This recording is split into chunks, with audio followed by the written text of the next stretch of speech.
வணக்கம். ஜவைஜக் from Javadupatti Pudur power writer அப்படிங்கிற அந்த யூடியூப் சேனல் மூலமாக உங்களை மீண்டும் சந்திப்பு ரொம்ப மற்ற மகிழ்ச்சி. அத்தோட எங்கள் சேனலை சப்ஸ்கிரைப் பண்ணுங்கள், பெல் பட்டன் அழுத்த மறந்துடாதீங்க. அத்தோட எல்லாத்துக்கும் ஷேர் பண்ணுங்கள். இப்போ தான் ஒரு வழியாக அதிமுகவோட பஞ்சாயத்து பண்ணி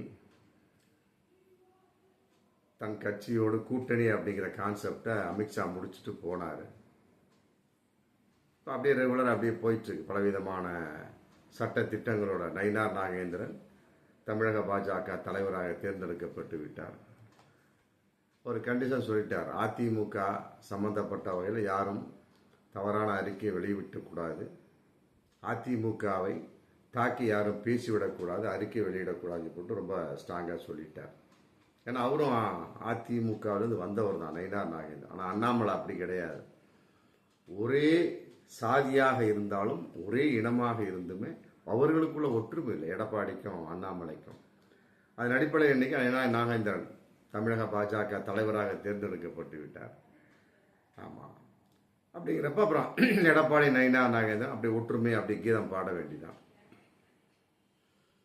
அதன் அடிப்படையில் இன்னைக்கு ஒரு ஒற்றுமை கீதம் பாடப்பட்டாலும் இன்னைக்கு ராஜ்யசபா சீட்டு, மாநிலங்களவை எம்பி சீட்டு வந்து ஒரு 6 சீட்டு அந்த காலம் முடியுது. அதன் அடிப்படையில் வரக்கூடிய 19/6/2025 தேர்தல் சொல்லப்பட்டு தேர்தல் ஆணையம் அறிவிச்சிட்டாங்க. தேர்தலுங்கிறது அவங்களுக்குள்ள எம்எல்ஏ கான்செப்ட் நடக்கக்கூடிய ஒரு தேர்தல். தமிழகத்தை பொறுத்த வரைக்கும் திமுக வந்து இருக்கக்கூடிய எம்எல்ஏ வகையில் 4 எம்பி சீட்டு, அதில் 1 கமல்ஹாசனுக்கு கன்ஃபார்ம். நாடாளுமன்ற தேர்தலில் ஒரு சீட்டு கேட்டார் நிற்கிறதுக்கு, வேணாங்க அதில் தோல்வி அடைஞ்சிட்டிங்க அப்படின்னா மிகப்பெரிய ஒரு நமக்கு பயங்கரமாக போயிடும், அதனால் வேணாம், தேர்தலில் நிற்க வேணாம், ஆனால் நீங்கள் எம்பி, அதில் மாற்று கருத்து இல்லை அப்படின்னு போட்டு அன்னைக்கே ராஜ்யசபா சீட்டை எழுதி கொடுத்துட்டாரு. அதுக்கு இடையில் ஒரு 3-4 வாரத்துக்கு முன்னால் சேகர் பாபு உறுதி செஞ்சுட்டாரு. உதயநிதியும் போய் டைரெக்டாக போய் பார்த்து வணக்கம் சொல்லி அதுக்கு முன்னாடி ஏற்பாடெல்லாம் பண்ணிகிட்டு இருக்கிறாங்க. அது முடிஞ்சது. கமல்ஹாசன் திமுகவில் எம்பி, அதில் மாற்று கருத்து இல்லை. ஆனால் அதிமுகவை பொறுத்தவரை 2 சீட்டு வரணும். அவங்ககிட்ட இருக்கிற 66 எம்பி, பாமக 4 பாஜக 4 சேர்ந்தா தான் 2, இல்லைன்னா 1 தான் வரும். இப்போ பாமக வந்து தலைகீழ மாற்றம். இன்னும் அவங்க கட்சிக்குள்ளே ஏகப்பட்ட குழப்பங்கள். வன்னியர் சங்க தலைவராக பேரனை போட்டாச்சு, இன்னைக்கு தான் அறிவிப்பான்னு நினைக்கிறேன். அதுக்கு முன்னாடி ஏற்பாடு நடந்துகிட்டு இருக்கு. மருமகளுக்கும் மிகப்பெரிய ஒரு பொறுப்பு. அப்புறம் ஆல்ரெடி அன்புமணி ராமதாஸை தலைவர்னு அறிவிச்சிட்டாரு. என்னடா அது அறிவிச்சிட்டோம், அன்புமணி மகன் வந்து நம்ம பார்க்க வரல இப்படி வருத்தத்தில் இருக்கிறாரு, அதை அன்புமணி பார்க்க போவார் அப்படிங்கிற தகவல் இன்னைக்கு போயிட்டு இருக்கு. இப்படி அவங்களுக்குள்ளே ஒரு குழப்பம். மற்றபடி அது ஒரு குடும்ப கட்சி முடிஞ்சு போச்சு, அவ்வளோ முடிஞ்சு போச்சு. மகன் புள்ள பேரன் அப்பன் அப்புறம் எல்லாமே அக்கா தம்பி தங்கச்சி எல்லாமே. மற்ற ஜிகே மணி அவருடைய பையன் யாருக்குமே மதிப்பு கிடையாது. அது வந்து ஒரு குடும்ப கட்சி. எல்லாருமே திமுகவில் குடும்ப கட்சி அப்படின்னாங்க, ஏதோ 1-2 தான். மற்றபடி ரொம்ப பகிரங்கமான ஒரு குடும்ப கட்சினா அது பாட்டாளி மக்கள் கட்சி தான். அதில் எந்த ஒரு மாற்று கருத்து இல்லை. தொண்டர்களுக்கே தெரியும். தொண்டர்களே வந்து அதன் அடிப்படையில் தானே ஓட்டை மாற்றினாங்க, குத்துனாங்க. நாடாளுமன்ற தேர்தலில் மிக பயங்கரமான ஒரு தோல்வி. பாமக அங்கீகாரமே ரத்தாகி விட்டதாக ஒரு தேர்தல். ஆமாம், அப்படி ஒரு சூழல். இன்றைக்கி வந்து இந்த ராஜ்யசபா சீட்டுக்காக மிகப்பெரிய ஒரு வில்லங்கத்தனம் நடந்துகிட்டு இருக்கு. ராமதாஸ் ஸ்ட்ராங்காக சொல்லிட்டார், அதெல்லாம் கிடையாது, பாஜகவை வீழ்த்தியே ஆக வேண்டும். வருகின்ற சட்டமன்ற தேர்தல் 2026 அதுக்கு என்ன திட்டம்? ஏன்னா அவங்க கேட்டது வேறு விஷயம். அப்போ வந்து ஒரு உறுப்பினர் குழுவில் இருக்கக்கூடிய ஒரு உறுப்பினரை சம்மந்தப்பட்டது ஒரு பொறுப்பு கொடுத்தாங்க, ரயில்வே சம்மந்தப்பட்டதில். என்ன எம்பியாக தேர்ந்தெடுத்து மற்றபடி தன் மகனை வந்து ஒரு அமைச்சராக்குவோம் சொல்லி சப்ஜெக்ட் பண்ணக்கூடிய சமயத்தில் அதுக்கெல்லாம் டாட்டா காட்டியாச்சு. அதனால் வந்து ராமதாஸ் வந்து உள்டா அடிச்சிட்டாரு. ஆனால் அதுக்கு தகுந்த மாதிரி அன்புமணி பாஜக பக்கமே இருப்பார் அப்படிங்கிற ஒரு மிகப்பெரிய ஒரு தகவல் போயிட்டுனால பிடிச்சி இழுத்து நான் தாண்டா தலைவர் அப்படிங்கிற மாதிரி ஒரு இதுதாண்டா போலீஸுங்கிற மாதிரி நான் தாண்டா தலைவர் அப்படிங்கிற மாதிரி ஒரு சப்ஜெக்ட் பண்ணி அப்புறம் சமாதானம் பண்ணி அப்புறம் செயற்குழு கூட்டம், பொதுக்குழு யாரும் வராமல் இருந்து வன்னியர் சங்க கூட்டத்துக்கு மட்டும் எல்லோரும் வந்து ராமதாஸுக்கு வன்னியர் சாதியின் அடிப்படையில் ஆதரவு, கட்சியின் அடிப்படையில் அன்புமணி ராமதாஸ் தான் ஆதரவு. இந்த மாதிரி பலவிதமான கருத்துக்களை சொல்லி அவர் சமரசம் ஏற்பட்டதாக தகவல். ஆமாம், மற்றபடி அது எந்த வெளிப்பாடு அப்படிங்கிறது தெரியல.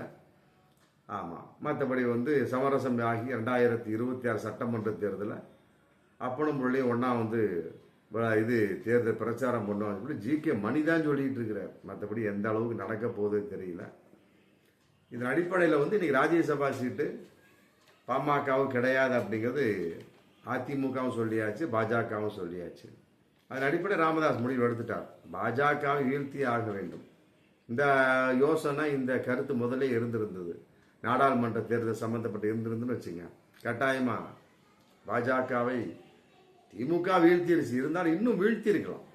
ஆமாம், இவர் பாமக ராமதாஸை பொறுத்தவரை என்னைக்குமே சரி, இந்த கூட்டணிங்கிற கான்செப்டில் மற்ற எல்லா வகையிலுமே தும்ப விட்டுட்டு தான் வாழ பிடிப்பார் போல இருக்கு. ஆமாம், அதன் அடிப்படையில் இப்போ பாஜக என்ற துன்பை விட போகிறாரா அப்படிங்கிற முடிவில் தான் தெரியும். எப்படியோ அவங்களுடைய ஒரு கலாச்சாரம் எப்படின்னா, ஒவ்வொரு தேர்தலுக்கும் ஒரு கூட்டணி மாற்றிக்கிட்டே இருப்பாங்க. இப்போ சட்டமன்ற தேர்தலை பொறுத்த வரைக்கும் வேறு கூட்டணி. இன்னைக்கு அந்த அளவுக்கு அவர் கொண்டு வந்துட்டார் அந்த முடிவு. அதன் அடிப்படை தகவல் போயிட்டுருக்கு. காரணம் என்னென்னா, எம்பி சீட்டு தர மறுத்தார்கள் அப்படிங்கிற ஒரு கான்செப்ட், வேறு ஒன்றுமே கிடையாது. அதன் அடிப்படையில் இன்னைக்கு மிகப்பெரிய ஒரு வீர ஆவேசமாக ராமதாஸ், அதெல்லாம் கிடையாது. சட்டசபை தேர்தலில் அன்புமணி நிற்கணும். மற்றபடி அதன் அடிப்படையில் நம்ம பாமக கட்சியை அது மாநில கட்சி தான், நம்ம மாநில தமிழக அளவு நம்ம ஸ்ட்ராங் பண்ணிடலாம் சொல்லிட்டு அவர் முடிவு எடுத்து இது மத்திய அரசியல் தேவையில்லை. ஆமாம், எம்பி சீட்டு தேவையில்லை, நம்ம மாநில அரசியலுக்கு திரும்பவும் சொல்லிட்டு அவர் முடிவு எடுத்து இன்னைக்கு அதற்கும் அன்புமணி ராமதாஸ் ஒப்புக்கொண்டதாகவும் தகவல் போயிட்டுருக்கு. மிகப்பெரிய அதிகாரிகள் நிர்வாகிகள் அனுப்பிச்சு விட்டு அன்புமணி ராமதாஸை சமாதானப்படுத்தி, சரி இனிமேல் நம்ம மாநில அரசியலில் கவனம் செலுத்துவது சொல்லிட்டு அவர் ஒப்புக்கொண்டதாக இன்னைக்கு தகவல் போயிட்டுருக்கு. அப்போ வரும் 2026 சட்டமன்றத்துக்கு யாரோடு அவர்கள் கூட்டணி வைப்பார்கள் அப்படிங்கிற கேள்வி இருக்கு. புரியுதுங்களா? இப்போ தனிச்சு நிற்க முடியாது. தனிச்சு நின்றா 5 வீசா செல்லாது பாமக, ஒன்றும் தேராது பாமக. பாஜகவோடு கூட்டணி இல்லை, ஏன்னா அது அதிமுகவோட கூட்டணி ஆகிப்போச்சு. அப்படியே அதிமுகவோட கூட்டணி வச்சாலுமே கூட அப்புறம் பாஜகவோட ஒரு எதிர்ப்பு அப்படி கான்செப்ட் பரக்கூடிய சமயத்தில் பாஜக அதிமுக கூட்டணி நிற்கக்கூடிய ஒரு வேட்பாளர் நிற்கிற சமயத்தில், எதிர்ப்புன்னு சொல்லக்கூடிய சமயத்தில், அப்போ தனிப்பட்ட முறையில் வேறு கட்சிகளோடு கூட்டணி அமைச்சா தான் பாமக ராமதாஸ் பாஜக எதிர்ப்பாக ஒரு வேட்பாளர் நிறுத்த முடியும். நம்ம இவர் போய் அதிமுக ஒட்டி கொண்டான்னு வச்சுக்க, அது உட்காராத. என்ன ஒரு வீட்டுக்குள்ள முகத்தை காமிச்ச மாதிரி ஆகிப்போம். ஒரு வீடு தான் அப்படிங்கிறப்ப அது சமாதானத்தின் வெளிப்பாடு தான். அமித்ஷா சும்மா விட மாட்டார். அவ்வளோதான். எல்லாம் பாஜகவை பொறுத்தவரை எல்லாம் விலைக்கு வாங்கிடுவாங்க. எடப்பாடி எவ்வாறு விலைக்கு வாங்கினார்களோ அதே மாதிரி விலைக்கு வாங்கிடுவாங்க. 19/6 அதுக்கு ஒன்றா ஒரு 19 நாள் இருக்குது. 19 இங்கிட்டு ஒரு 4 23 நாள், ஒரு 3 வாரம் இருக்குன்னு வைங்களேன். அதற்குள்ளே எந்த அளவுக்கு வெள்ளை கொடி அப்படிங்கிறது பாஜக பறக்க விட போகிறதா, இல்லை மற்றபடி தூசி தட்ட போகிறார்களா? எப்போ உன் மேலே 2 கேஸ் இருக்குது, என்ன சொல்கிற அப்படிங்கிற மாதிரி தூசி தட்ட போகிறார்கள். நாடாளுமன்ற தேர்தல் தூசி தட்டாங்க பாருங்க, அது மாதிரி அப்படிங்கிறது தெரியல. ஆனால் ஒன்று, ராமதாஸை பொறுத்த வரைக்கும் இந்த வகையிலாவது ஜெயிப்பாரா அப்படிங்கிறது தெரியல. நாடாளுமன்ற தேர்தலை பொறுத்த வரைக்கும் அதிமுக கூட்டணின்னு ஆமாம் அறிவிக்கக்கூடிய அளவுக்கு நிலை அப்புறம் கடைசியில் கசமுசா ஆகிப்போச்சு. பாஜகவுடைய மிரட்டல், அப்புறம் அதே மிரட்டலை பாஜக சட்டமன்ற தேர்தல் கொண்டு வரும் அப்படிங்கிற ஒரு தகவல் தேவையில்லை. இது கன்ஃபார்ம், நம்மளே கன்ஃபார்மாக பண்ணிக்கலாம். ஆமாம், அப்படிங்கிறப்ப சும்மா ஆட்டமாடாதப்பா எல்லாம் கூட்டணியாக வந்துரு, எடப்பாடி அடங்கிட்டார், நீ என்ன அப்படின்னு பாஜக கட்டாயமாக கேள்வி கேட்கும் பாமக ராமதாஸை நோக்கி. அதன் அடிப்படையில் ஒன்றாக கூட்டணியில் இருக்க போகிறாரா, இல்லை ஒரு 2-3 வாரத்தில் மிகப்பெரிய சமாதானத்தை வெளிப்பாடு இந்தாப்பா ராஜ்யசபா சீட்டு அப்படின்னு கொடுக்க போகிறார்களா அப்படிங்கிறது தெரியல. ஆனால் ராமதாஸனுடைய ஒரு நிலைப்பாடு, வேணாம்ப்பா மத்திய அரசியல் வேணாம், மாநில அரசியல் போதும் அப்படிங்கிற ஒரு நிலைப்பாடு. அதெல்லாம் துண்டு துண்டா பாஜகவோட சேர்ந்துட்டாங்கன்னா துண்டு துண்டா உடைந்து விடும், சிதைந்து விடும். ஆமாம், இப்படிலாம் திட்டம் போட்டிருக்கிறாங்க. சரி, அதையும் மீறி அவங்க எங்கே கூட்டணி வைக்க முடியும்? வச்சா திமுக தான் இல்லையா, தாவேகா, அப்புறம் தேமுதிகன்னு சொல்லி போட்டு ஒரு தனிப்பட்ட ஒரு கூட்டணி உருவாக்க வேண்டியதான். அதிமுக கூட்டணி வைக்க முடியாது. எல்லாம் ஒன்று தான். அதிமுக வச்சாங்கன்னா பாஜக வச்சா எல்லாம் ஒன்று தான். அப்போ தேமுதிக, தாவேகா அது ஒரு தனி கட்டம் கட்டி போட்டுக்க வேண்டியதான். அதான் உண்மை. ஆக இந்த தேர்தலிலாவது ராமதாஸ் வெற்றி பெற போகிறாரா அப்படிங்கிறது 19/6க்குள்ளே தெரிஞ்சிடும். நம்ம அதுக்குள்ளே அமித்ஷா இப்போ தான் முடிச்சாரு. ஆமாம், முதல்ல அதிமுக போட்டு கசாமுசான்னு கிடந்தாங்க, ஒரு மண்டவள்ளி தீர்ந்தது. இப்போ இன்னைக்கு இனிமேல் இந்த நேரத்தில் பாமக ஆரம்பிச்சிட்டாங்க போட்டு அமித்ஷாவுக்கு மிகப்பெரிய ஒரு மண்டவள்ளி. ஆமாம், எடப்பாடி வகையில் மண்டவள்ளியாக இருந்தது, அதை ஒரு வகையிலே முடிச்சுட்டாங்க. இப்போ பாமக தூக்கிட்டு அலையிறாங்க. அப்புறம் அந்த மண்டவழியை எந்த தைலத்தை வைத்து, ஆமாம், பசையை வைத்து மறைப்பது அப்படிங்கிறது, அது போக்கணும் அப்படிங்கிறது அமித்ஷா இன்னைக்கு திட்டம் போட்டிருப்பார். ஆமாம், 19/6க்குள்ளே தெரிஞ்சு போயிடும். ஆமாம், பாஜக ஆதரவா இல்லை வேறு தனிப்பட்ட கூட்டணியா அப்படிங்கிறது பார்ப்போம் மீண்டும் அடுத்த வீடியோ. நன்றி.